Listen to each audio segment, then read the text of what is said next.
mesure. Donc bonjour à toutes et à tous. Bienvenue à ce 5e numéro du programme de webinaire Soyons clairs, organisé par Crystal Chain. Nous sommes très heureux de constater qu'au fur et à mesure des numéros et des webinaires, vous êtes de plus en plus nombreux à le suivre, soit en direct, soit en replay. Et nous remercions également tous nos intervenants qui ont largement contribué à susciter cet intérêt. On a eu la chance d'avoir toujours des intervenants de grande qualité et c'est pas aujourd'hui que on va démentir ce principe. Donc aujourd'hui, le thème, c'est la déforestation.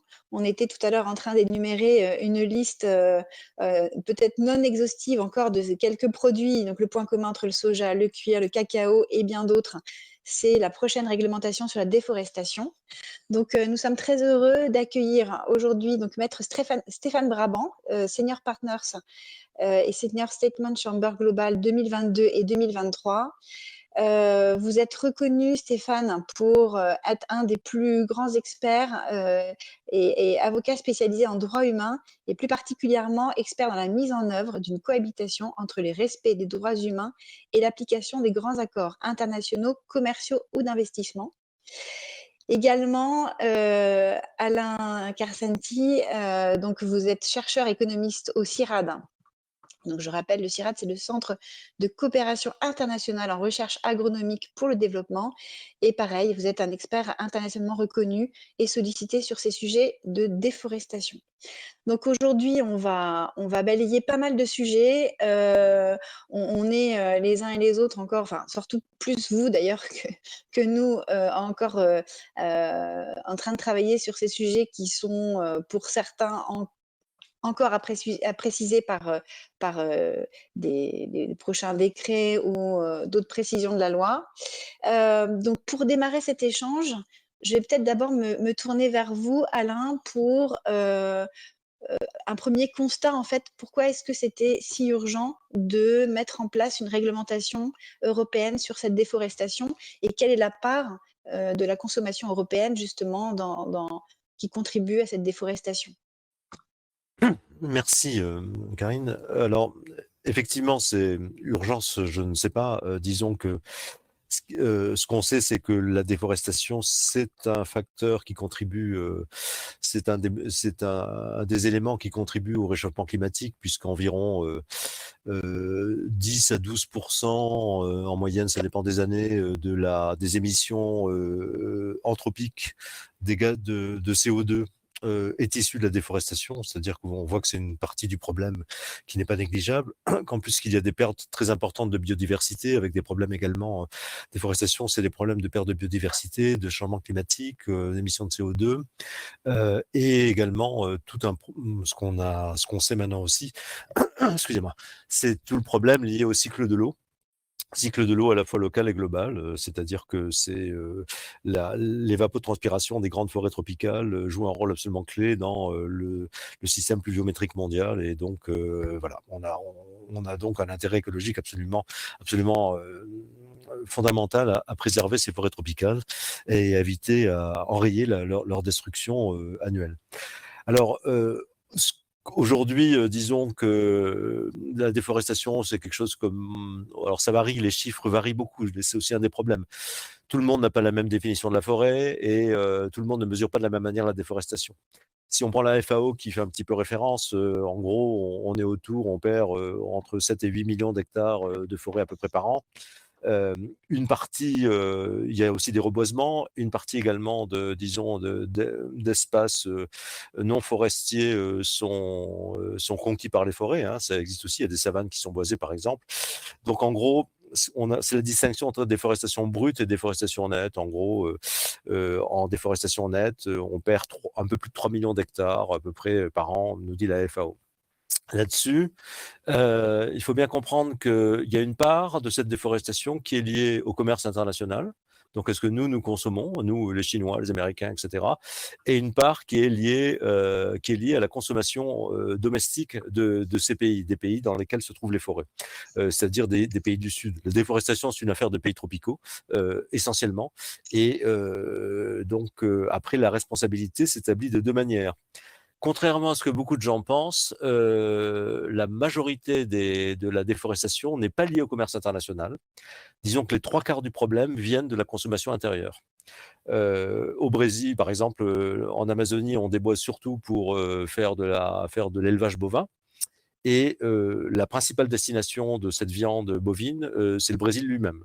Voilà, donc vous voyez, c'est pas, il y a une partie qui est exportée, notamment en Chine, etc., mais ça reste très minoritaire. Donc ça, c'est le premier point. Seul 20 à 25% seulement de disons, la déforestation est liée au commerce international.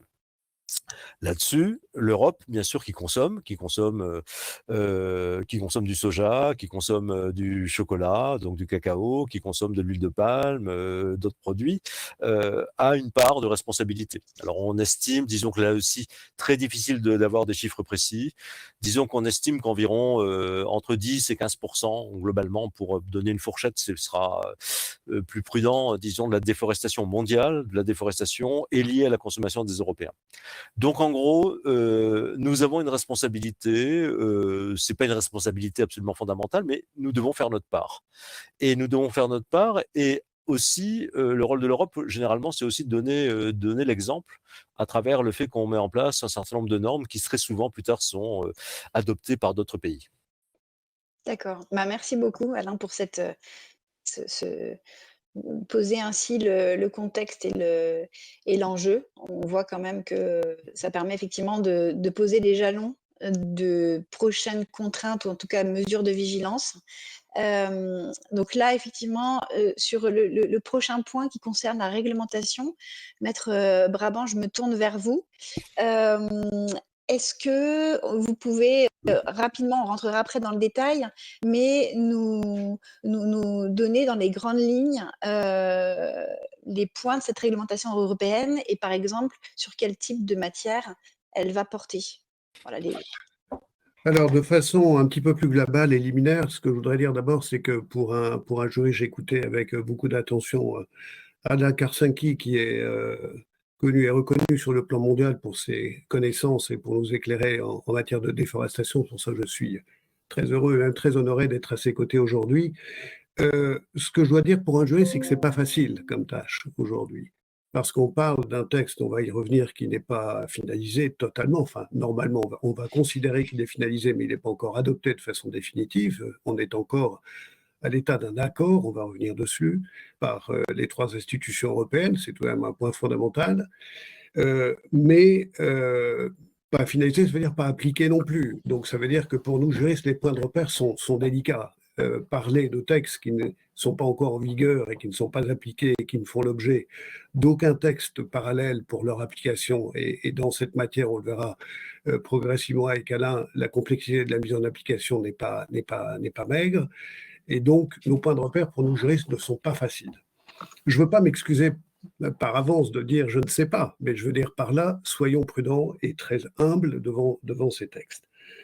La deuxième chose, c'est que ce texte, pour nous juristes, et c'est pour cela que les propos d'Alain sont extrêmement importants, s'insère de façon générale dans ce qu'on appelle le pacte vert européen. Chacun d'entre nous avons au moins entendu parler de ce pacte vert qui a pour but ultime la neutralité climatique à l'horizon de 2050 et pour cela une série de textes qui sont pris par les autorités européennes, ces directives, des règlements, qui nous dirigent vers ce qu'on appelle, mot que nous connaissons tous, la fameuse transition écologique. Donc, ce texte de la déforestation aurait été sincère. Et c'est assez extraordinaire de voir combien l'Union européenne est très active pour prendre un certain nombre de dispositions pour atteindre cet objectif de la neutralité climatique et des tests très divers. Pourquoi? Parce que ce changement climatique, la neutralité climatique, dépend d'un certain nombre de facteurs très différents. C'est l'environnement, l'énergie, le transport, l'industrie, l'agriculture, la finance durable et autres, etc. Donc on voit que l'Union européenne s'est intéressée à tous ces secteurs d'activité pour converger vers un objectif qui est un objectif très déterminé. Et la déforestation en fait partie. Alain a très bien démontré ô combien l'importance dans le rôle de la forêt, la déforestation sur le changement climatique. Donc effectivement, on comprend combien ça fait partie intégrante du pacte vert. Alors, pour cela, ce texte sur la déforestation, une fois de plus, qui s'insère dans un ensemble, a fait l'objet de différentes étapes par la Commission en 21, le Conseil des ministres, un vote du Parlement en septembre 22, et puis cet accord qui est entre le 5 et 6 décembre 2022 du Parlement, du Conseil et de la Commission, et qui va générer ensuite, ici dans quelques jours, nous pensons d'ailleurs en mai 2023, la publication, enfin l'adoption définitive par le Parlement et ensuite par le Conseil qui va approuver la décision du Parlement pour arriver à ce texte définitif que nous attendons tous et que nous pourrons ensuite observer d'une façon plus précise. Alors, ce texte, quels sont ses objectifs prioritaires? Alain l'a bien dit, on comprend que la consommation est liée à la déforestation, donc il faut jouer sur la consommation pour éviter la déforestation. C'est un petit peu le but qui est poursuivi. Donc, on veut éviter la déforestation parce qu'il y a des influences climatiques, et pour ça, il faut limiter la consommation. Donc, il y a un certain nombre d'étapes qui ont été franchies par l'Union européenne. Je dis l'Union européenne de façon globale pour ne pas parler distinguer Parlement, Conseil et Commission. Ou les commissions, les différentes autorités qui travaillent dans ces ensembles-là.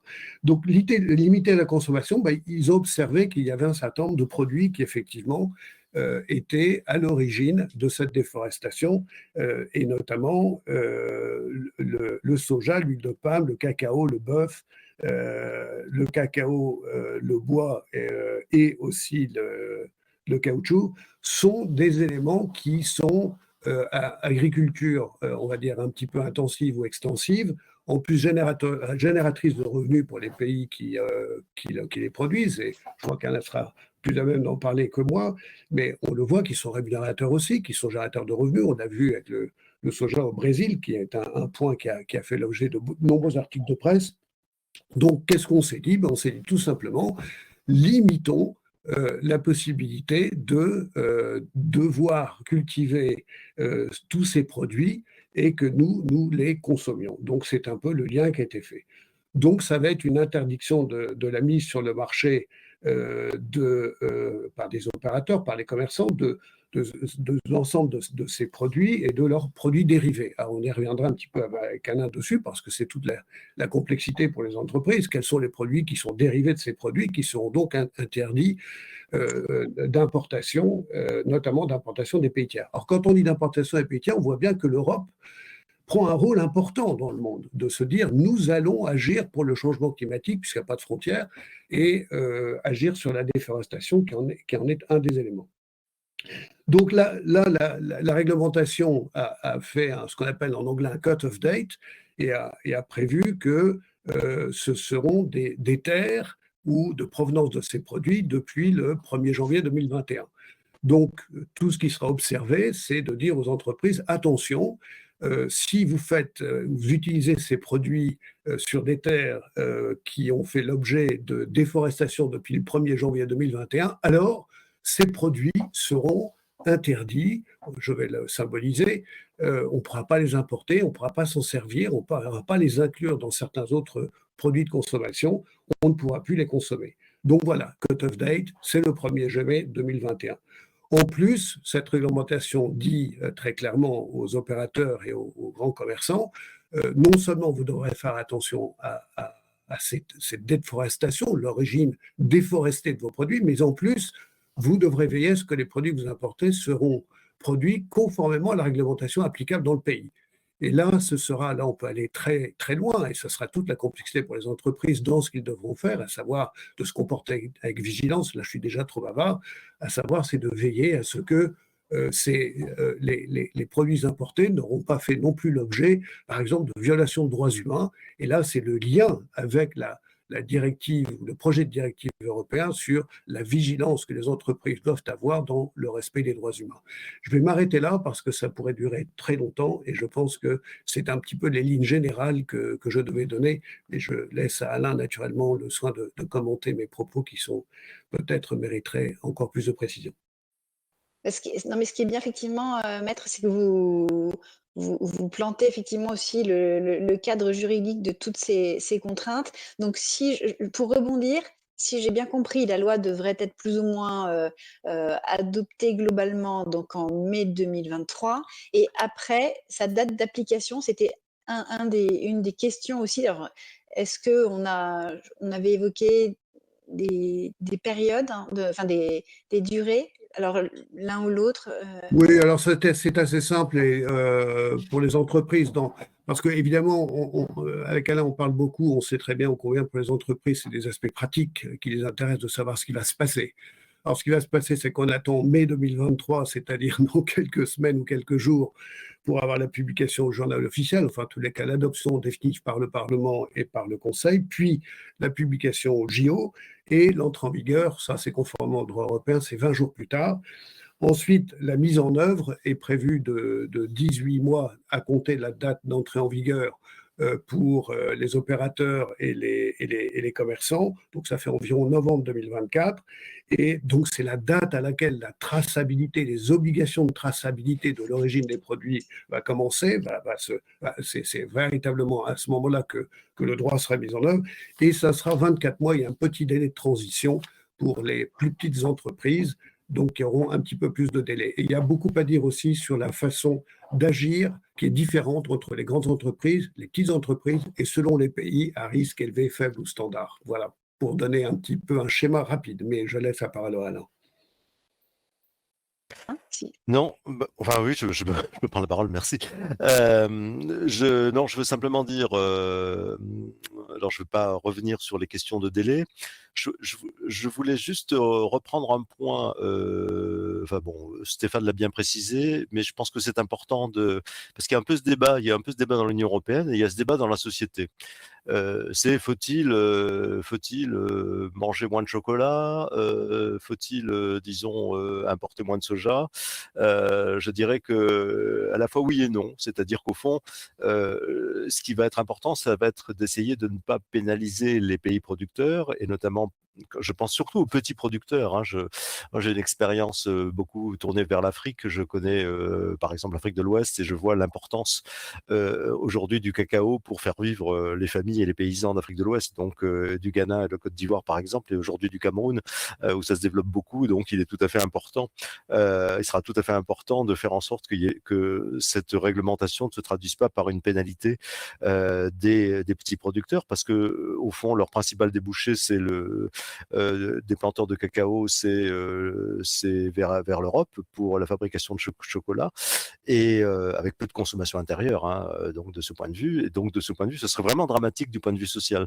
Donc en réalité, la question, elle est en partie dans la consommation, elle est aussi beaucoup dans la manière dont on produit. On peut produire, on a des techniques, on a effectivement des espaces, on peut produire du cacao sans déforestation. C'est possible, même si c'est plus difficile et que ça va coûter de l'argent, l'adaptation va coûter de l'argent et probablement nous serons sollicités, nous Européens, pour mettre la main à la poche pour notamment aider ces petits producteurs à développer des techniques, ce qu'on appelle zéro déforestation, trajectoire zéro déforestation. Mais voilà, je crois qu'il faut pas oublier ça. Alors maintenant, le problème est peut-être différent pour le soja. Le soja, très probablement, oui, il faut certainement en consommer moins. D'abord parce que le soja sert surtout aujourd'hui à nourrir le bétail mondial, que ce soit les porcs chinois ou les porcs français ou les vaches, donc avec les tourteaux de soja, donc avec le cheptel européen par exemple, en bonne partie, et que l'on peut là avoir intérêt, et nous avons intérêt pour des raisons écologiques, pour des raisons économiques, à développer ce qu'on appelle l'autonomie protéique, c'est-à-dire à utiliser beaucoup plus de légumineuses, de pois, de trèfles, etc., pour nourrir notre bétail et se substituer au soja.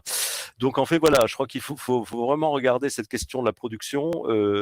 Il y a un enjeu très très fort pour un certain nombre pour une petite paysannerie africaine, asiatique, mais aussi latino-américaine, de pouvoir continuer à exporter un certain nombre de produits. Le cacao, typiquement, historiquement étant une activité de petits producteurs, alors que le soja est plutôt une activité de grands producteurs. Donc ce sont ces grands producteurs au Brésil auront effectivement la possibilité de faire autre chose. Voilà, donc il y a peut-être moins d'enjeux social sur le soja que sur le cacao. L'huile de palme étant dans une situation un peu intermédiaire, puisque il y a aussi en Indonésie beaucoup de petits producteurs qui font de l'huile de palme, mais il y a aussi des grandes sociétés. Donc voilà, c'est ce que je voulais dire. Je voudrais revenir juste sur un point sur la particularité avant qu'on rentre dans les points sur les entreprises de ce règlement européen qui est effectivement extrêmement ambitieux. Stéphane l'a rappelé, les liens avec notamment la question du devoir de vigilance. Il y a des dimensions écologiques, il y a des dimensions sociales, puisque la question des droits de l'homme, des droits humains fait partie également, le respect des droits fonciers fait partie de ce règlement européen.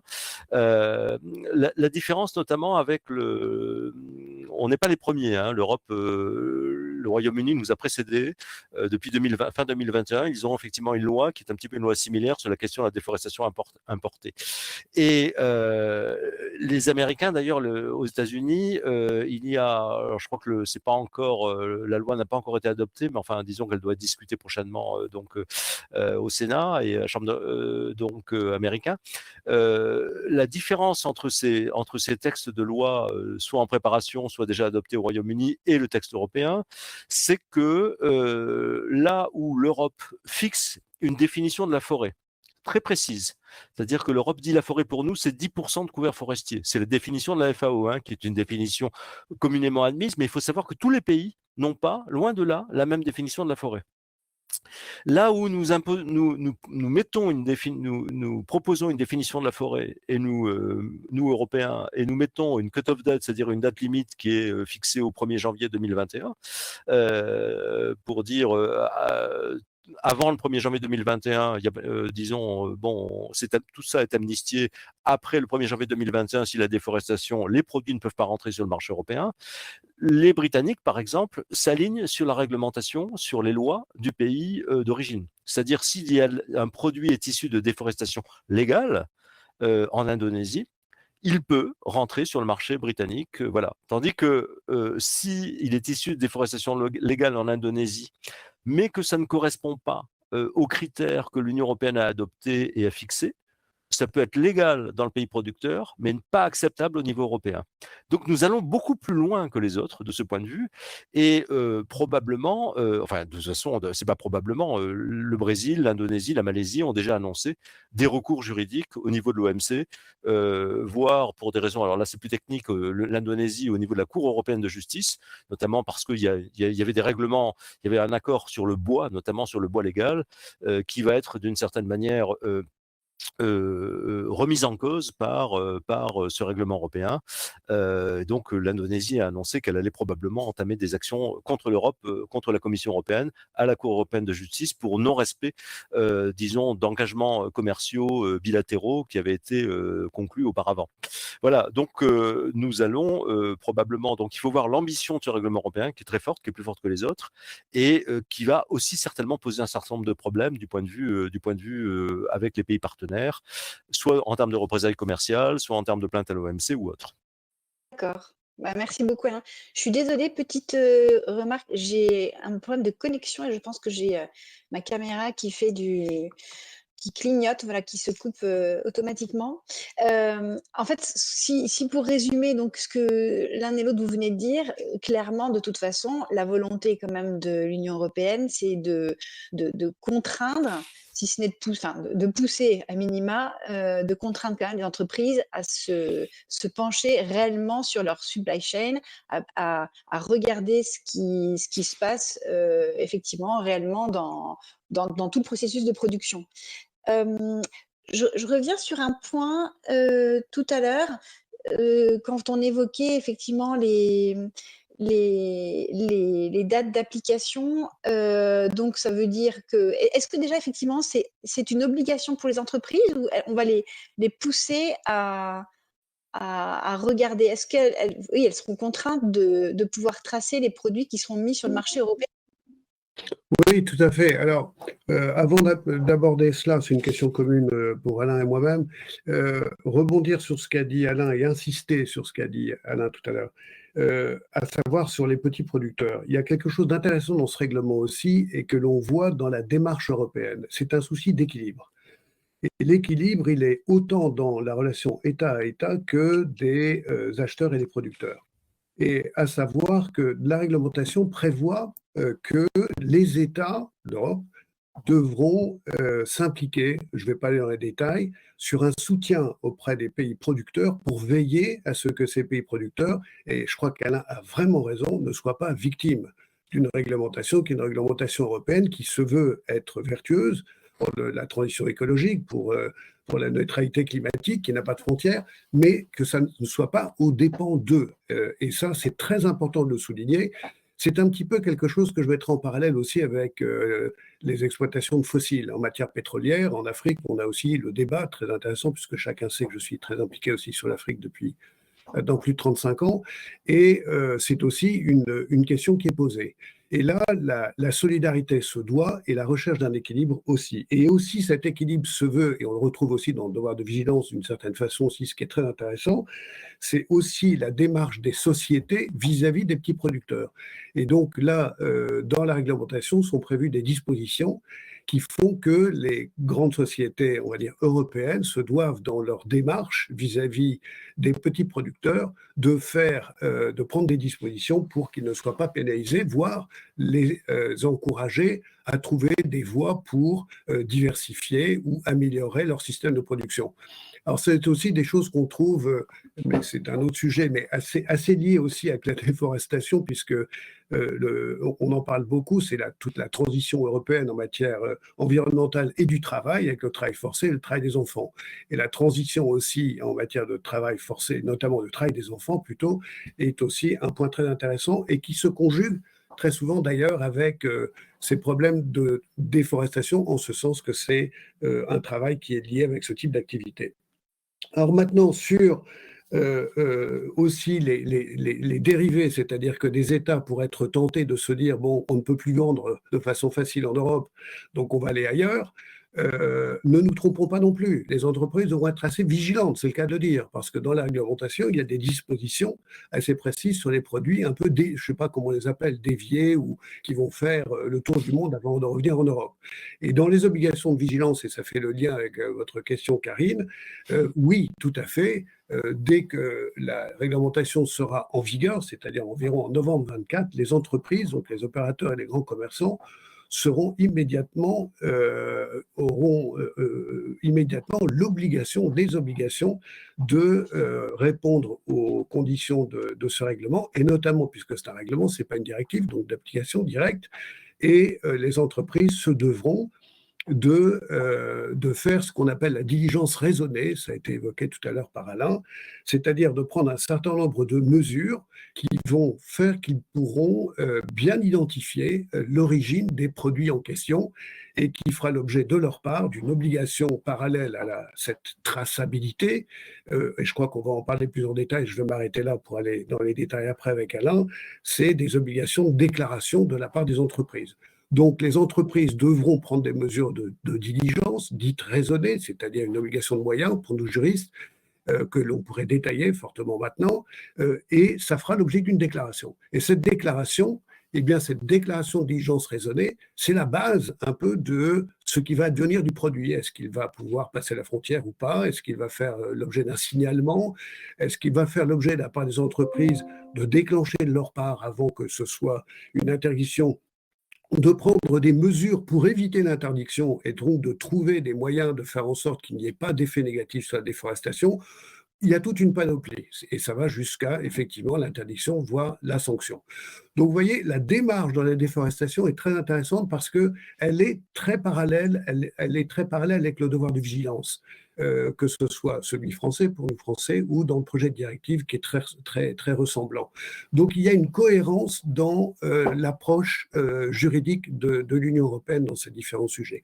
Je vais m'arrêter là parce que sinon je serais trop long. Mais effectivement, en plus, ce qu'on a vu, c'est que sur tous les thèmes, qu'il s'agisse de déforestation, la loi AGEC, etc., en plus, les sanctions, elles sont fortes, hein. Enfin, on en parlera peut-être à la fin, mais effectivement, elles sont complètement dissuasives pour les entreprises. Donc là, on est d'accord, je fais un petit résumé à chaque fois, on est d'accord que c'est bien les metteurs sur le marché qui devront prendre les mesures suffisante, à voir après ce qu'on entendra par suffisant. Et donc, on l'a évoqué tout à l'heure, est-ce que selon vous, les entreprises seront obligées de tracer ce qui, nous, Crystal Shine, nous va très bien, ou est-ce qu'il y aura d'autres moyens? Est-ce que des certificats pourront suffire, ou on voit que la loi parle vraiment de tracer jusqu'aux parcelles? Alain, je sais que vous êtes un fin connaisseur de la labellisation et de la traçabilité. Je vous laisse la parole. Oui, alors, oui, juste aussi une chose qu'il faut rajouter pour compléter ce que disait Stéphane, c'est que, nous attendons de la Commission européenne le classement du niveau de risque des pays. Il y a 3 niveaux de risque, hein, de mémoire, je crois qu'il y a un risque élevé, risque standard, risque faible, hein. Stéphane, vous me Ça, c'est tout à fait ça, c'est confirmez, ces hein, 3 aspects. exactement, Mmh. voilà. Mmh. Et alors déjà, ça va être un exercice diplomatique assez intéressant à suivre pour voir quel pays va être classé par l'Union européenne comme pays à risque fort. Évidemment, vous imaginez, ça aura quelques effets diplomatiques pas très agréables sans doute. Enfin, je pense qu'il y aura bon, il y a des enjeux, il y a des enjeux. Peut-être qu'aucun pays ne sera en risque fort, hein, nous verrons. Peut-être que l'Union européenne ne mettra personne pour ne vexer personne et pour ne pas gâcher effectivement différentes relations. Mais la diligence raisonnée qui attendent des entreprises sera d'autant plus renforcée disons que le pays sera considéré comme à risque, notamment à risque élevé, voire à risque standard. Elle sera peut-être un peu allégée. Alors je ne sais pas exactement comment lorsque nous serons en risque faible, disons de ce point de vue. Je ne me souviens plus qu'est-ce que dit le règlement de ce point de vue il y a effectivement une modulation des obligations de diligence raisonnée, mais alors je pourrais pas vous dire exactement ce qu'il y a dedans. Alors la traçabilité, par contre, elle est générale, d'après ce que j'ai compris pour tous les produits. On devra avoir un point, un géoréférencement, une géolocalisation des parcelles de production, de chaque parcelle de production, avec un point de géoréférencement pour les petites surfaces, je crois que c'est de moins de 4 hectares. Hein, je dis ça de mémoire, je n'ai pas révisé. Je suis désolé avant de. Mais Stéphane, 4 je pense hectares, que oui, oui. 4 hectares. Et puis Mmh. on doit avoir le polygone, c'est-à-dire effectivement les limites de la parcelle au-dessus de 4 hectares, donc quelque chose de beaucoup plus précis. Alors, juste un commentaire, ça va poser un certain nombre, ça va poser beaucoup de problèmes. Alors ça va d'abord coûter de l'argent, et c'est là que ça va poser à nouveau des problèmes aux petits producteurs. Vous avez eu un papier qui est sorti tout récemment notamment sur la Côte d'Ivoire, et on revient à la Côte d'Ivoire et le cacao, qui est avec beaucoup de petits producteurs. Dans l'état actuel des choses, une très grande partie, peut-être plus de la moitié, pas loin de la moitié ou plus de la moitié disons, du cacao n'est pas traçable. N'est pas traçable parce que, si vous voulez, les producteurs passent par des pisteurs qui sont des intermédiaires plus ou moins informels. Ensuite, ça passe par des coopératives, etc. Donc, ça va poser énormément de problèmes de pouvoir mettre, par exemple, en Côte d'Ivoire, que tout le cacao soit tracé. Alors, ça va, bien sûr, il y a un certain nombre de producteurs qui sont encadrés par les programmes de durabilité des grandes firmes cacaoyères, chocolatières. La traçabilité est déjà assurée, en tout cas, on nous dit qu'elle était effectivement assurée, mais un véritable problème va se poser pour savoir comment faire pour ces petits producteurs, parce qu'on ne voit pas disons, dans les 5 ans à venir, comment, malgré les efforts des autorités ivoiriennes qui, justement, sont en train de distribuer des permis officiels avec géolocalisation pour les planteurs, mais c'est quelque chose qui va prendre beaucoup de temps. On voit pas très bien comment, effectivement, tout ceci pourra se réaliser dans de brefs délais. En tout cas, ça demandera beaucoup de soutien et ça va avoir des impacts. L'autre impact, c'est que justement, les certifications, les labels, sont des éléments qui pourront être pris en compte de manière marginale, mais de manière en tout cas marginale dans la diligence raisonnée, mais ça ne dispensera pas les entreprises de faire la diligence raisonnée. Ce sera un élément parmi d'autres Mmh. qui sera apprécié par les autorités nationales, disons désignées selon leur conception. Disons que ça peut aider, mais disons que ça ne peut pas remplacer. Et c'est une D'accord. des voilà.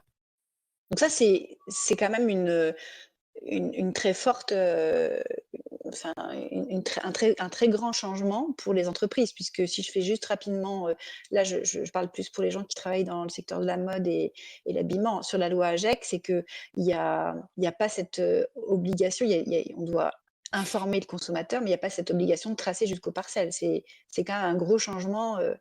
Et ce qui était intéressant quand on avait évoqué ce point, quand on avait préparé le webinaire, c'est vrai que si j'entends bien ce que vous dites, c'est que ça sera compliqué, notamment quand il y a des notions de ségrégabilité sur le cacao ou d'autres matières. C'est compliqué évidemment de pouvoir tracer chaque grain, enfin chaque graine de cacao, Chaque sac, oui. voilà, chaque sac du début jusqu'à la fin.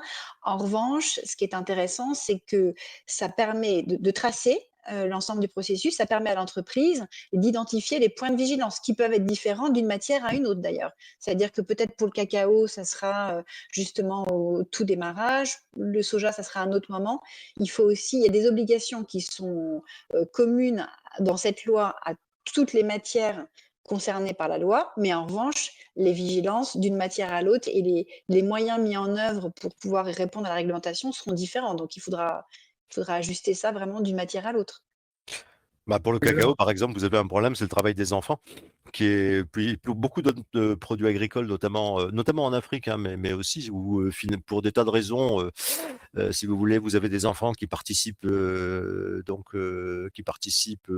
récoltes du cacao. Bon, et alors normalement, ça doit faire partie du devoir de vigilance. Alors le problème, c'est que l'interprétation d'un certain nombre de droits fonciers et peut-être de droits humains sur leur légitimité va aussi être un élément qui va compliquer sérieusement la tâche de la diligence raisonnée, notamment dans certains contextes. oui, ça, je pense que vous avez tout à fait raison de le souligner, et c'est là l'importance que vous avez mis en exergue de la classification des pays.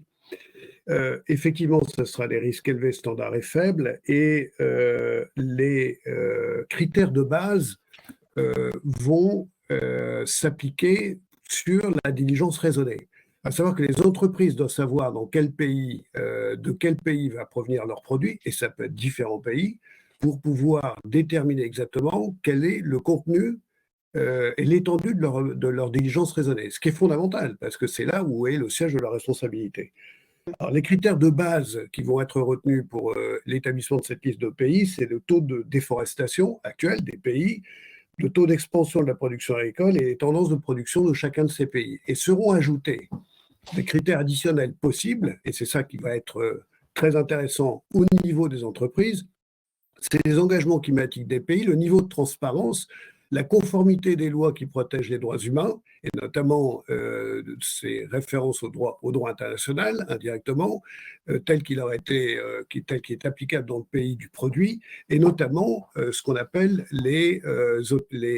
ce qu'on appelle le Free, Prior and Informed Consent, c'est-à-dire le consentement libre, préalable et éclairé des populations autochtones. Et là, Alain l'a bien rappelé, c'est quelque chose de déterminant, et c'est en lien aussi avec les petits producteurs, à savoir que les entreprises devront s'interroger sur les conséquences de leurs actions dans ces pays vis-à-vis de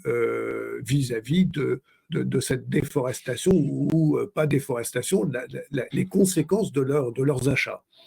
Donc ça, c'est assez déterminant et très pratique. Et plus le pays sera à risque élevé, au plus l'entreprise aura des diligences raisonnées sévères. Donc là, on est obligé, sur un plan juridique, de dire aux entreprises, soyez très attentifs, bien sûr, à la liste des produits qui sera dans cette annexe, soyez attentifs à quelle catégorie va faire partie le pays, soyez très attentifs donc aux critères qui seront ceux qui seront exigés pour votre diligence raisonnée. Vous ne pourrez pas faire la diligence raisonnée que vous voulez. Il pourrait y en avoir des très faibles. Pour les pays à faible risque, les diligences seront de faible intensité, alors que pour les pays à risque élevé, ce sera de forte intensité. Donc les obligations des entreprises ont varié. Et là, vous venez de le souligner, Karine, la difficulté sera si un produit a des origines diverses. Est-ce que l'entreprise se devra de faire des diligences raisonnées diverses? Probablement oui. Oui. Rien ne nous dit que non, en tous les cas. Donc la prudence, et je pense on en avait parlé, Alain et moi-même, avant ce webinaire, je crois que nous sommes d'accord, je laisserai à Alain la parole. Aujourd'hui, on serait plutôt tenté à dire prudence et faites une diligence raisonnée, plutôt trop étendue, pas assez. En tous les cas, il faut couvrir la totalité des produits d'origine des produits importés pour pouvoir vous assurer de ne pas tomber sous le coup de la réglementation au niveau de ces différentes sanctions. ajoutons en conclusion dans ce que je viens de dire, c'est qu'on attend beaucoup de textes. Alain le disait au début, on attend des textes qui vont être pris par la Commission, qui est une délégation par le Parlement, pendant 5 ans. Et pendant 5 ans, la Commission va pouvoir prendre un certain nombre, d'après ce que nous comprenons, va pouvoir prendre un certain nombre de textes, y compris d'ailleurs de modifier la liste de l'annexe 1, y compris de modifier un certain nombre de choses.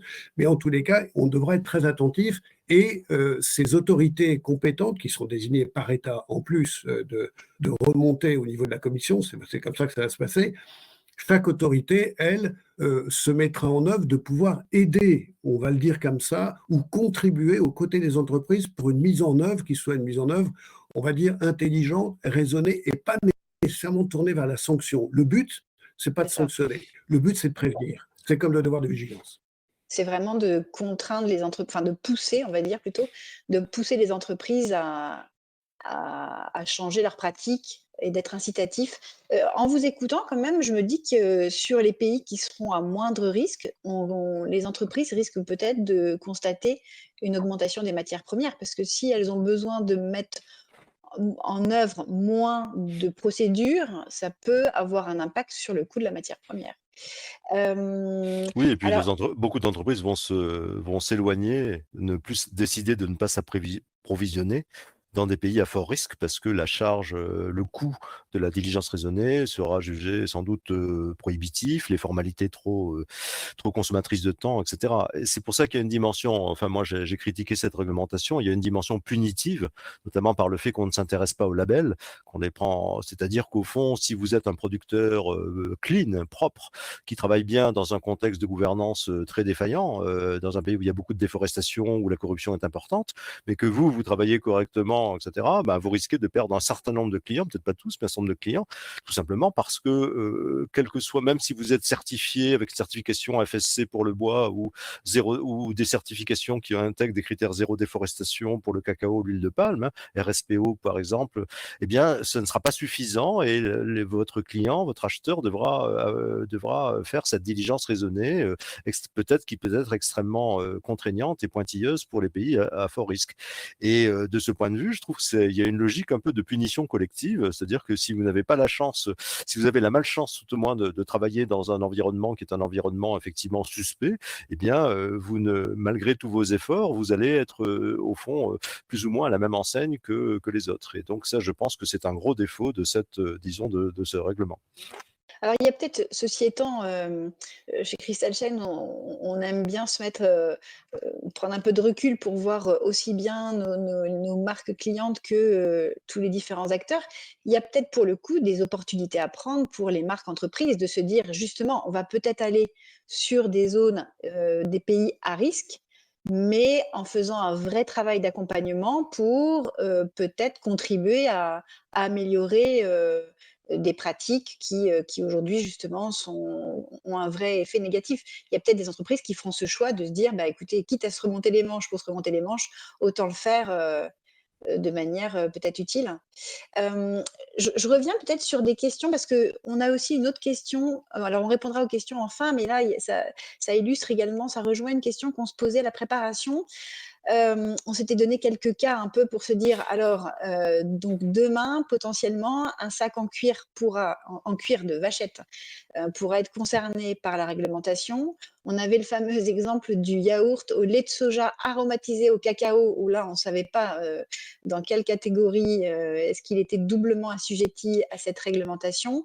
Et puis également de la viande, parce que l'animal aurait été nourri à base de tourteaux de soja ou de maïs. Et là, dans les questions aussi, on a une question sur le cuir dont les bovins sont majoritairement nourris de soja d'Amérique. Jusqu'où devrons-nous remonter au niveau de la traçabilité du cuir, élevage abattoir et je crois répondre que oui, il faudra qu'on remonte jusqu'à l'élevage sur le cuir, justement pour voir dans quelles conditions la bête a été nourrie. Je regardais la liste, effectivement. Je ne sais pas si Stéphane a regardé, mais je crois que le cuir faisait partie des propositions qui étaient celles du Parlement, mais je ne la retrouve pas dans la liste finale.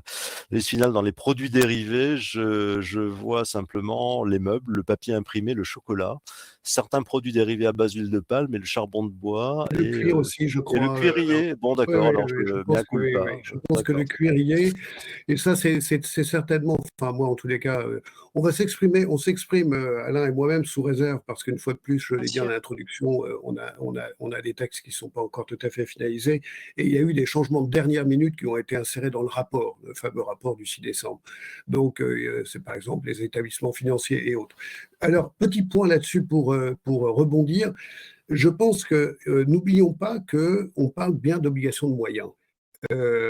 Donc, cela veut dire que les entreprises, sur un plan pragmatique, elles n'ont pas d'obligation à proprement parler de résultats, comme on dit. Elles doivent prendre tous les moyens dans un contexte qui n'est pas toujours facile. Pour les entreprises, ça n'est pas facile. Et c'est la raison pour laquelle la réglementation se démontre être plutôt ouverte, avec ce que j'appellerais des portes de sortie, c'est-à-dire des possibles mesures correctrices. Si jamais une erreur était commise, l'entreprise d'abord se devrait immédiatement signaler un doute qu'elle pourrait avoir. On ne parle pas de déforestation minime, on parle de déforestation importante. Il y a de la mesure dans tous ces textes. Comment va-t-elle être jugée? Comment va-t-elle être appréciée? On ne le sait pas. Toujours est-il que, bien sûr, on ne peut recommander que prudence, mais inscrivons aussi ces textes dans un schéma qui soit un schéma réaliste. Et là, effectivement, la blockchain, qui est mise en avant par Crystal Chain, a un rôle fondamental.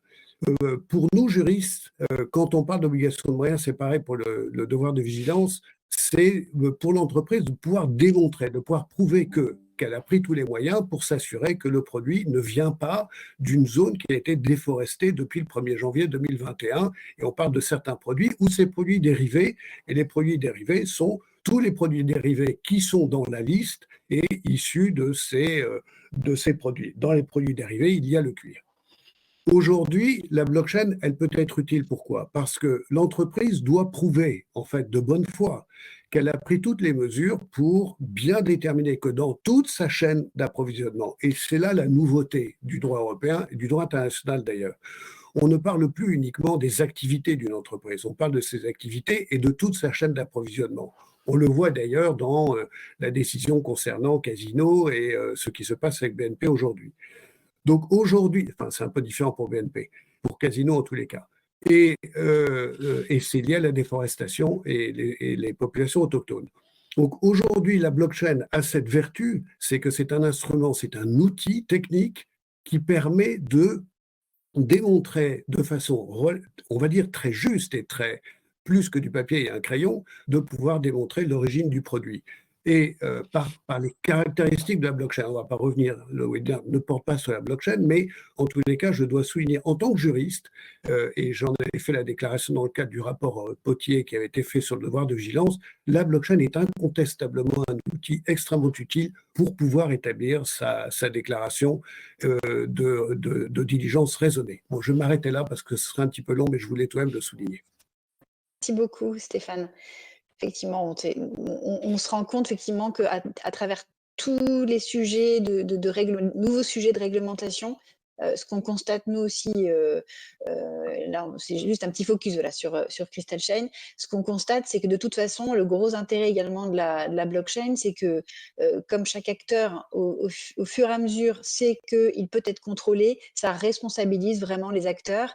Et ce qui est intéressant aussi dans le cadre de ce webinaire sur la déforestation, c'est vraiment, ça permet aussi aux entreprises d'identifier les points qui seront à risque où justement il y a plus de problèmes et de difficultés à pouvoir tracer. Voilà, donc ça après, ça permet aux entreprises d'être plus vigilantes sur tel ou tel point dans l'ensemble de sa supply chain. On a abordé, pas tout à fait dans le sens qui était prévu, mais un grand nombre des points qu'on souhaitait évoquer. On a aussi pas mal de questions, donc je suis en train de rapidement voir si effectivement on n'a rien oublié dans les sujets. Si, je crois qu'on le redit, à chaque fois qu'il y a des contraintes, il y a aussi toujours des opportunités. Quand on avait travaillé sur cette préparation de webinaire, Alain et Stéphane, vous m'aviez effectivement beaucoup parlé des difficultés pour les petits producteurs, que cette loi justement ne se retourne pas contre les pays. Et ce qui est intéressant, c'est de voir qu'il y a quand même pas mal de projets possibles. Alors, on parlait de coopératives, de pisteurs certifiés, de cadastres de géoréférence. Enfin, il y aura peut-être aussi, ça laisse la place à de belles ouvertures et de beaux nouveaux projets, justement, pour nouer des partenariats entre la marque qui va distribuer et puis peut-être d'être au plus près de ces matières premières et de ces acteurs de matières premières. Alain, peut-être? Oui, effectivement, l'un des espoirs que l'on peut fonder, c'est qu'il y ait véritablement que des partenariats beaucoup plus forts qui se fassent entre les entreprises qui achètent, qui puissent investir, que ces entreprises puissent investir auprès justement de producteurs, notamment de petits producteurs, pour les aider, par exemple, à mettre en place une traçabilité. Qui dit traçabilité suppose également la mise en place d'un cadastre géoréférencé qui puisse permettre donc d'identifier de manière très précise les biens et les personnes, c'est-à-dire le foncier. Ça, c'est un élément tout à fait décisif, y compris pour le progrès et pour la sécurité foncière des petits producteurs. Et si au fond on a cette dynamique, si des dynamiques s'enclenchent de partenariat avec la mise en place, l'appui financier du secteur privé pour la mise en place de cadastres géoréférencés, avec du co-investissement aux côtés d'entreprises publiques qui de toute façon, de bailleurs publics et d'État qui déjà essayent de faire ça, mais avec des moyens limités, ça sera, je pense, un progrès tout à fait important.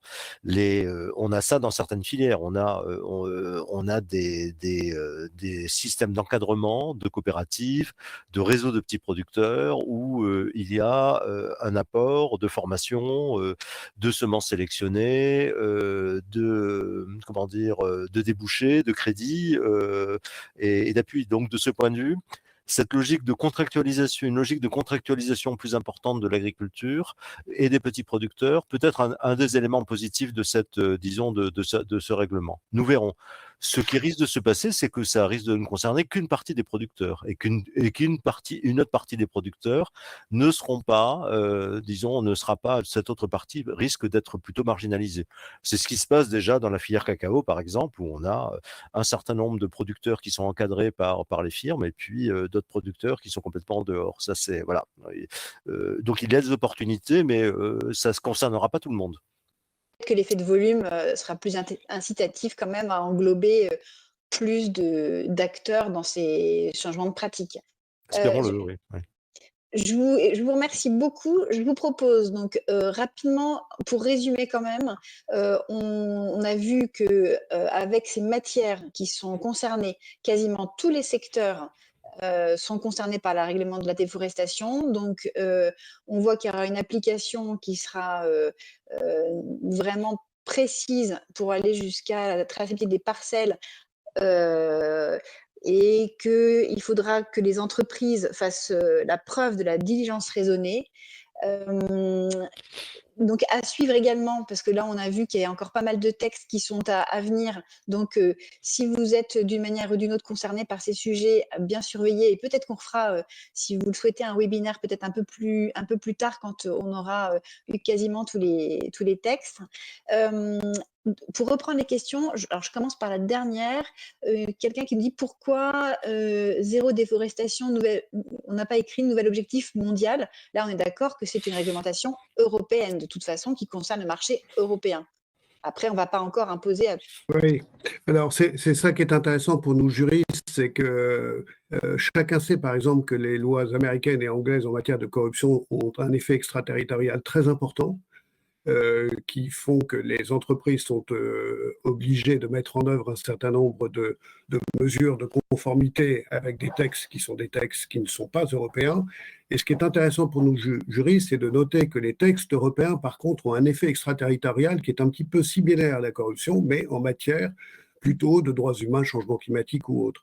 On sait la timidité de certains États, notamment les États-Unis d'ailleurs, à prendre des mesures en matière de changement climatique, dans tous ces textes au demeurant. Et il y a un certain nombre de décisions qui doivent se prendre, et c'est intéressant de voir un petit peu cette position.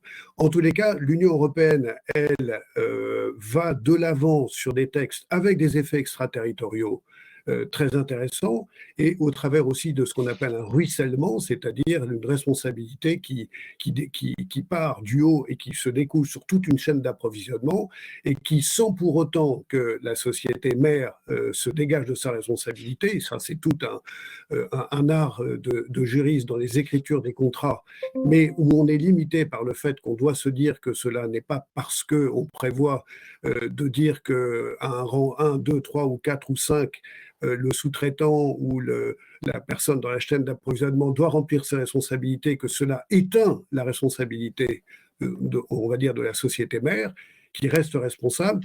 Cependant, on note de façon significative que, de la même façon que le changement climatique n'a pas de frontières, eh bien, les réglementations européennes qui visent à la neutralité climatique n'ont pas non plus vraiment de frontières, d'une certaine façon. Ça, c'est vraiment très intéressant à noter. Donc, au travers de la législation européenne, on peut dire qu'il y a un effet mondial. D'accord. Oui, et l'autre point, je répondais à une question qui a été posée dans le chat, effectivement, c'est que on va aussi avoir un risque de fuite massive, c'est-à-dire que déjà un certain nombre de pays se préparent à dire si le marché européen est fermé, nous vendrons à l'Inde, nous vendrons à la Chine. Et je suis d'accord avec Stéphane, hein, ça aura des implications mondiales, mais il y aura quand même des phénomènes de report, simplement de réorientation des flux commerciaux, qui sont inévitables, hein, de toute façon, on n'y peut rien. Toute la question, c'est le ruissellement, c'est-à-dire combien de temps. On a vu pour le bois. Le bois, l'Europe a, en 2013, adopté un règlement bois pour le bois légal, pour interdire l'importation de bois illégal sur le territoire européen. Finalement, cette loi a inspiré beaucoup d'autres pays. La Chine a adopté aujourd'hui une loi un petit peu similaire, enfin beaucoup moins ambitieuse quand même, et sans texte d'application pour l'instant. Donc on se demande si c'est la gesticulation ou si c'est véritablement une volonté politique. Il va se passer certainement la même chose. Donc on peut espérer du ruissellement, mais la première chose, c'est que effectivement il y aura des effets de réorientation des flux commerciaux qui seront inévitables. Pas sur tous les produits, pas de tous les pays, mais voilà. Donc on aura un effet mondial, mais il sera sans doute assez différé.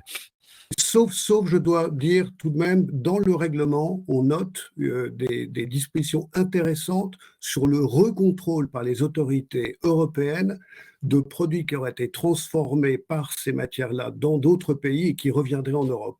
Donc là, on va voir comment l'Union européenne et notamment la Commission les textes ne sont pas là, mais ça va être très intéressant de voir comment ça va se passer. Mais Alain a parfaitement raison. Maintenant, comment ce règlement va régler cette éventuelle difficulté? Mais sur le bois, on le fait très mal, hein, parce qu'il y a déjà cette règle sur le bois illégal, hein. Théoriquement, si vous avez des grumes africaines qui partent en Chine et qui reviennent sous forme de meubles en Europe, normalement, toute la traçabilité doit être assurée avec des garanties, effectivement, de légalité. Pour être honnête, ça existe, mais c'est très, très difficile à contrôler. Je veux dire, faut pas s'illusionner non plus sur les capacités qu'on a quand les produits passent par des trajectoires complexes. En plus, qu'avec le bois, c'est recomposé, ça passe de la grume au sciage, ensuite au meuble, etc. Qu'il y a beaucoup de choses qui sont assemblées, composites, des plaquages qui viennent de toutes les directions.